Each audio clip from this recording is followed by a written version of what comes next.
and lawmakers preparing to debate and vote on that measure that would address the scope of President Trump's ongoing military operations in Iran. Joining us now to assess is retired U.S. Army Lieutenant Colonel Robert Maginnis and Senior Fellow for National Security at the Family Research Council, John Sitilides, former diplomacy consultant for the State Department, and John Byrnes, Strategic Director for Concerned Veterans for America. Great to have everybody back with us. John Sitilides, we'll start with you. If the vote does pass, how would it affect ongoing operations and the trajectory of the conflict? Well, the if is the important part of your question here, Steve. I don't think it's going to pass. I think it's healthy in a democratic society, small d, to have these types of debates. But I think given the nature of this particular operation, it's not something that's going to advance with any significant amount of votes, certainly not in the Republican Party, probably in the Democratic Party, more as a signal of opposition to Trump policies. And there's a larger constitutional question. This issue has been debated ever since the War Powers Act was enacted in the early 1970s. And there are many who believe that Congress needs to be involved in every decision involving every major military operation. And others will argue that the president needs maximum freedom to be able to execute American foreign policy and military strategy. We'll see how this plays out, but I doubt very much this is going to get any traction to speak of in the days and weeks ahead.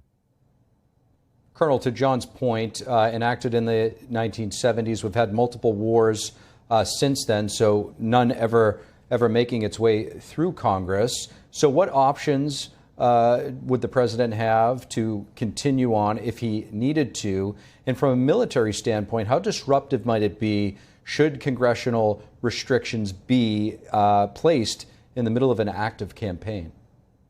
Well, it's like trying to stop the government by defunding it or not allowing it to go forward.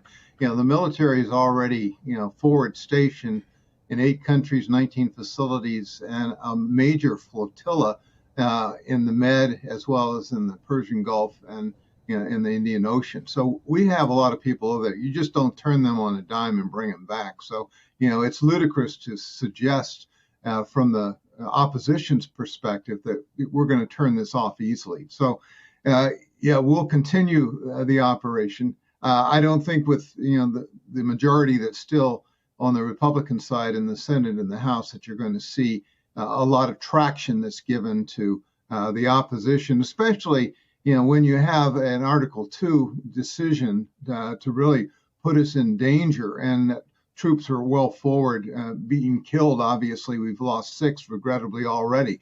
So I don't think that, the timeline is going to work on their side. The president indicates this is probably only going to last 4 to 5 weeks.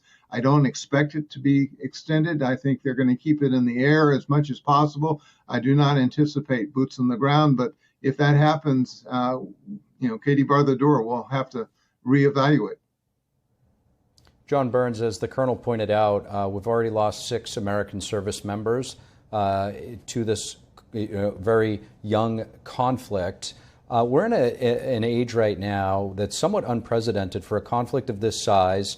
Air power buildup like we haven't seen since the early 2000s during Operation Iraqi Freedom. A lot has happened and changed in our country. Social media has developed to a point that it was not at that point with disinformation. The partisanship in the politics. You have the midterms coming up. What message would this send to our U.S. service members who are currently deployed in the region should something get passed? And what do you make of the current state of politics at play? Well, I'm with the other 2 gentlemen. This thing doesn't stand a snowball's chance in Saudi Arabia passing. There's just not the will to do this. And I think that's a big part of the problem. Myself, Concerned Veterans for America, we would have preferred to see a vote on this ahead of time, just looking at the size of the operation, the scope of the operation. Would have loved to see the president lay out a better case early for this, and some of his rationales come out piecemeal. But Congress has given up its willingness to do that job. It is a constitutional role that Congress has, but they have eschewed it for years and years. And little by little, with salami tactics, cutting off a slice at a time, every executive has taken a piece of this war making, this military deployment power, into Article 2, into the executive branch. And this Congress, as you pointed out, politics have changed, that social and cultural makeup of the country has changed, and Congress is no longer willing to do the business of legislating, whether it's around war powers in the military or around lots and lots of regulations that they export to bureaucratic agencies instead of making laws. So there is a real problem with the way Congress operates. John Sitilides, we're getting breaking news right now. Reports of the U.S. Embassy in Saudi Arabia in the capital there, Riyadh, being struck by 2 drones. If this is indeed the case, how big of an escalation is this in this very active war? It's, of course, very concerning, but it shouldn't come as a surprise. First of all, we've seen Iranian sleeper cells and fellow Shia in Pakistan attack the U.S. consulate in Karachi over the weekend. There were major attacks, efforts to penetrate the Iraqi embassy in Baghdad, or the U.S. embassy in Iraq in Baghdad over the weekend. And I think the Trump administration is expecting these kinds of attacks.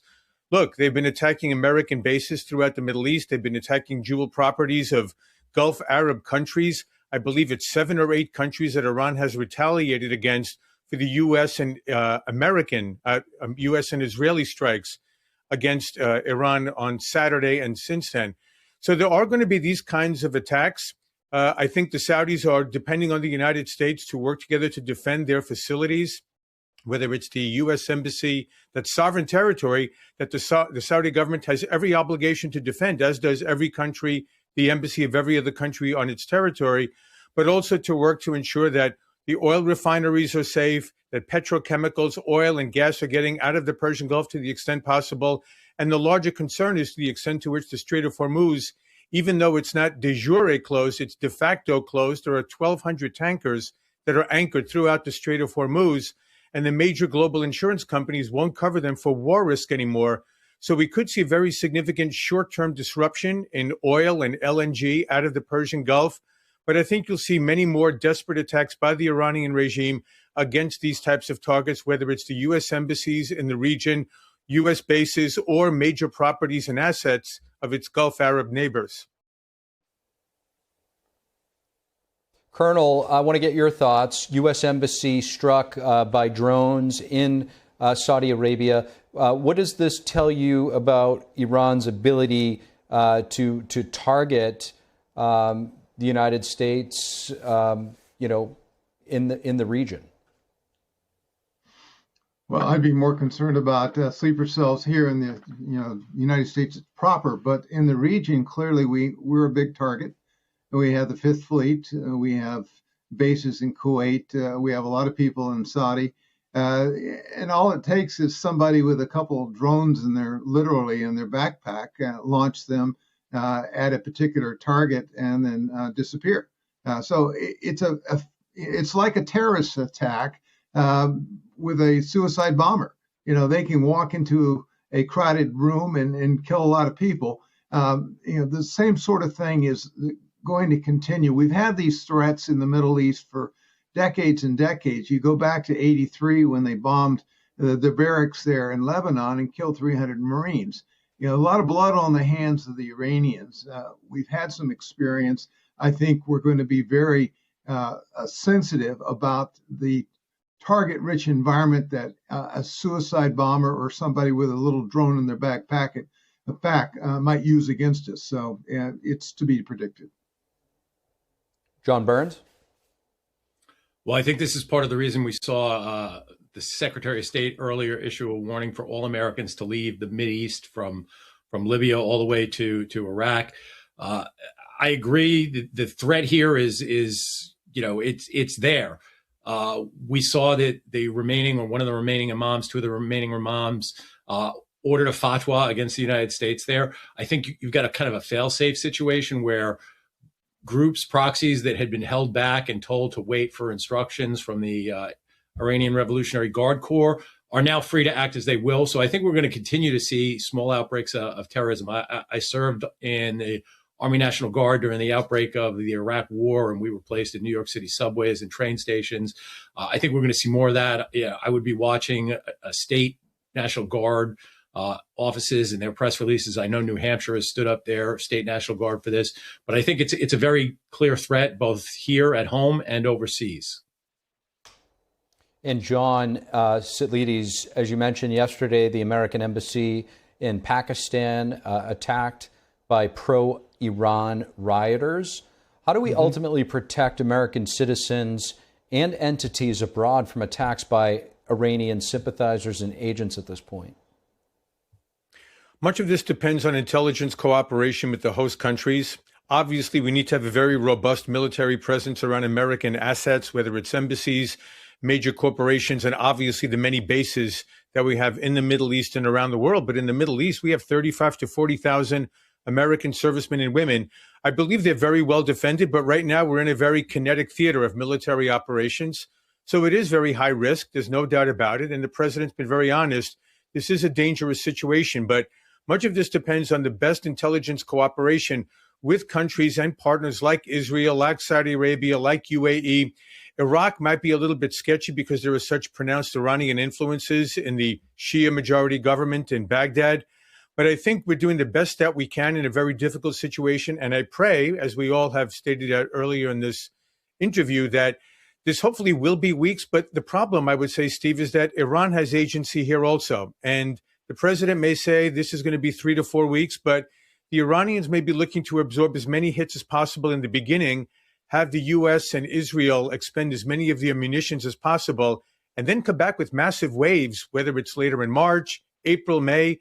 So ideally, we take out everything we need to in Iran, and we've got mission accomplished.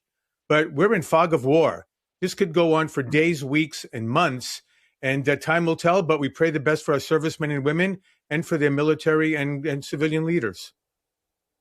And at that, we do have to leave it there. Robert Maginnis, John Sitilides, John Byrnes, thank you all for joining.